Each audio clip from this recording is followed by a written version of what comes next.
Oi, tudo bom? Eu sou a professora Milene, professora de língua portuguesa, e hoje estamos aqui para falar da segunda geração modernista, certo?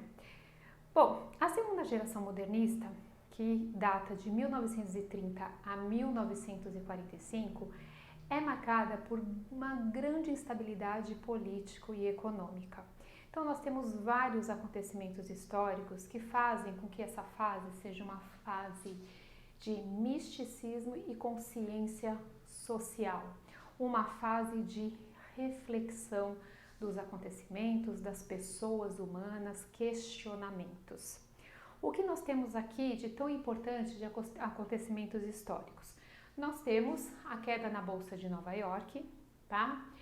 Nós temos com essa queda o despencar do preço do café, e aí nós temos a Revolução de 1930, que dá o poder a Getúlio Vargas, tá? Então é para quebrar justamente essa revolução, foi para que se quebrasse aquele ciclo do café com leite, da República do Café com Leite, certo? E aí nós vamos ter um Estado Novo, né, que é aquele período extremamente autoritário e ditatorial do Getúlio Vargas, e a criação do DIP, Departamento de Imprensa e Propaganda. Inclusive foi nessa criação que muitos escritores foram presos, tá? Bom, temos a eclosão da Segunda Guerra Mundial, temos a bomba de Hiroshima e Nagasaki, que mostra, né, em 1945, a exterminação da própria raça humana, né? Então, o ponto auge, o ponto mais forte de extermínio de uma população, certo? Com todos esses acontecimentos, a literatura ela vai assumir uma função importante. Ela vai ser um dos diferentes modos de interpretar a realidade e responder às questões humanas. Por isso, esse misticismo e essa consciência social. Tudo bem até aqui? Vamos para um print.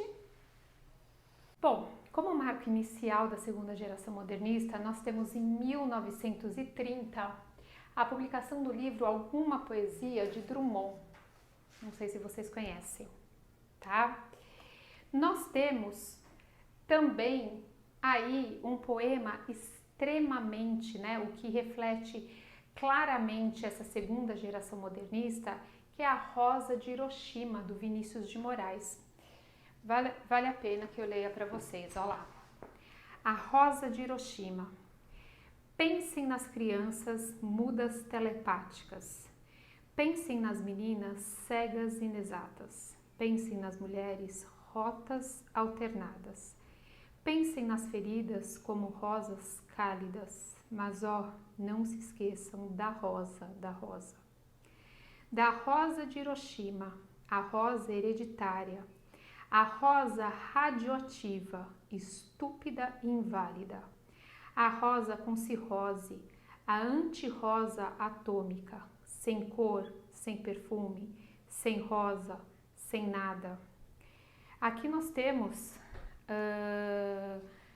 o horror, né, da bomba de Hiroshima e a rosa aqui metaforizada, né, até numa ideia de uma esperança, de um renascimento para aquele povo tão massacrado naquele momento, né, tão triste da história. Bom, como fica esse projeto literário dessa segunda geração? Reflexão sobre o sentido de estar no mundo diante desse palco, né, histórico que eu apresentei para vocês.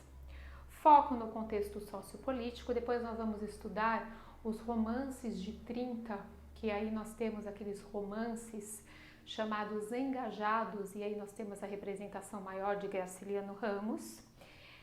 Renovação da linguagem, que já vem, né, desde a primeira geração modernista com essa proposta e com essa apresentação. E verso com estruturas sintáticas mais elaboradas. Essa que é a diferença que nós temos com relação à primeira geração. Se a primeira geração modernista tem aquele ideal de abandono total de regras, né, aqui nós já temos uma volta com essa estruturação. Tudo bem até aqui? Mais um print. Falando dos grandes representantes da segunda geração modernista, nós temos aí Cecília Meirelles e para isso nós temos uma aula especial que peço para que vocês assistam, inclusive fazendo análise de uma das suas obras de grande representatividade, Romanceiro da Inconfidência, certo? Temos Vinícius de Moraes, temos o nosso grande Carlos Drummond de Andrade. Carlos Drummond de Andrade, ele nasce em 1902 e morre em 1987 de insuficiência respiratória, ele já tinha tido um infarto, tá? Ele se dividiu entre ser funcionário público e escritor. Ele nasce em Itabira, Minas Gerais, e tem diversos poemas que retratam, né, a sua infância, que retratam a sua cidade natal, que fala de Itabira, que fala do estado de Minas Gerais, certo? Sempre quando a gente pensar em Drummond, nós precisamos pensar nas suas 4 fases.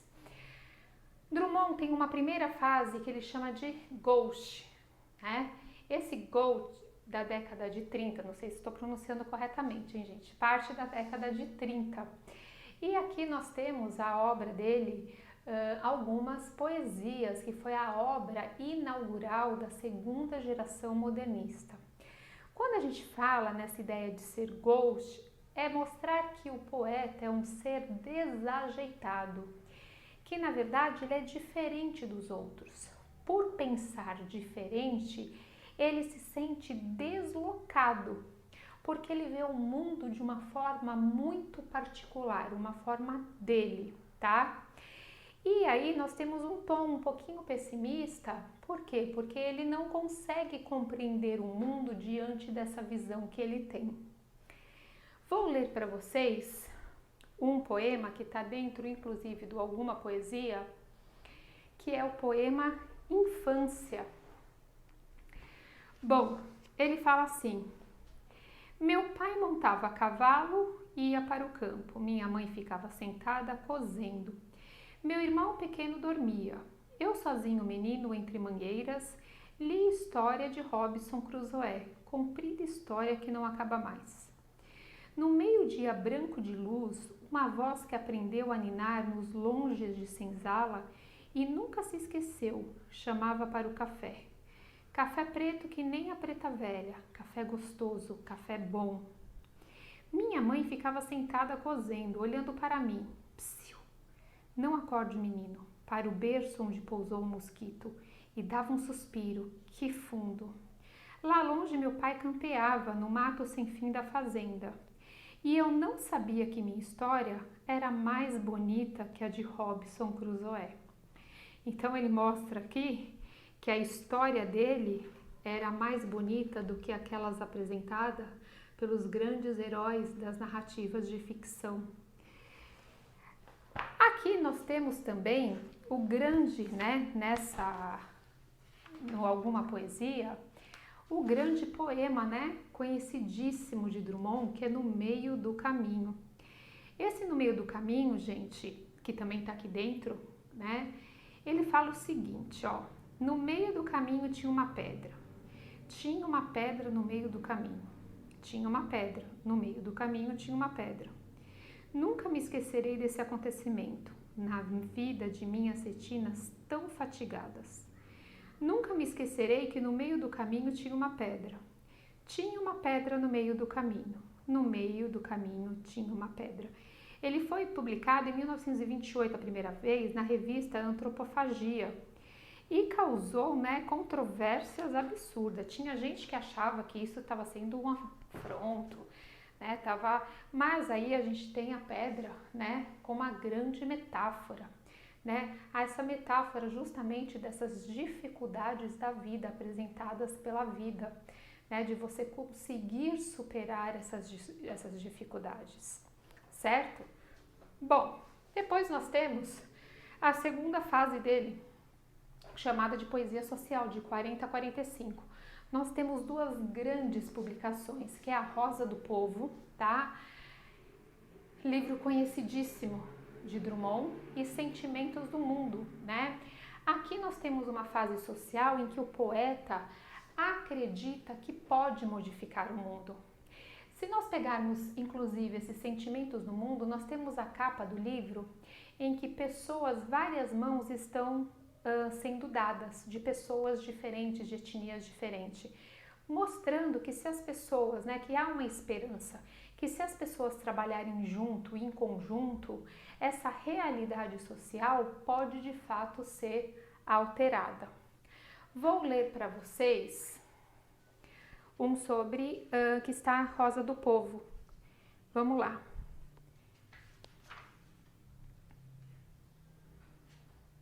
Na verdade, pessoal, o que eu tenho aqui é o Mãos Dadas, né? Desculpa, é o que está nos Sentimentos do Mundo. Vamos lá. Ele fala justamente desse ideal de darmos as mãos. Olha lá. Não serei o poeta de um mundo caduco, também não cantarei o mundo futuro. Estou preso à vida e olho meus companheiros. Estão taciturnos, mas nutrem grandes esperanças. Entre eles, considero a enorme realidade. O presente é tão grande. Não nos afastemos muito. Vamos de mãos dadas. Então, aquele ideal de que há sim uma esperança, né? Apesar dessa denúncia, dessa opressão, nós temos sim, né, uma esperança. Em terceiro, nós temos a fase da negativa, do não, que vai de 50 a 60. Aqui ele não tem mais esperança nenhuma, gente. Aqui nós temos a obra Claro Enigma, de extrema relevância, que já aqui no título, vocês podem perceber a antítese, né? Claro Enigma, enigma é algo escuro, então nós temos essa dualidade, uma oposição que vem no decorrer de toda a sua obra, mostrando até outros tipos de assuntos que, na verdade, fogem de uma realidade que ele não acredita mais, que ele não tem mais esperança. Então vai ser algo mais memorialista, vai ser algo mais familiar, vai ser voltado para a sua cidade natal, né? Vai falar de Itabira, então vai ter uma outra visão, né? Que é essa fase da negativa dele. Aí nós temos também uma análise sobre uma reflexão, que ele é extremamente reflexivo nessa fase, sobre amar. Vou ler para vocês. O amar fala o seguinte: que pode uma criatura, senão entre criaturas, amar? Amar e esquecer, amar e mal amar, amar, desamar, amar? Sempre até de olhos vidrados, amar? Este é o nosso destino, amor sem conta, distribuído pelas coisas pérfidas ou nulas, doação ilimitada a uma completa ingratidão. E na concha vazia do amor que procura melosa, paciente de mais e mais amor. Então aqui ele está numa busca, né, que já nasce indefinida por uma ausência que tem aí. Então a gente já percebe essa reflexão, a gente já percebe esse vazio existente na vida do poeta.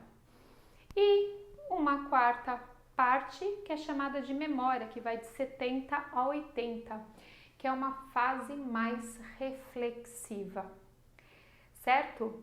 Esse daqui é Drummond, que faz parte da nossa segunda geração modernista.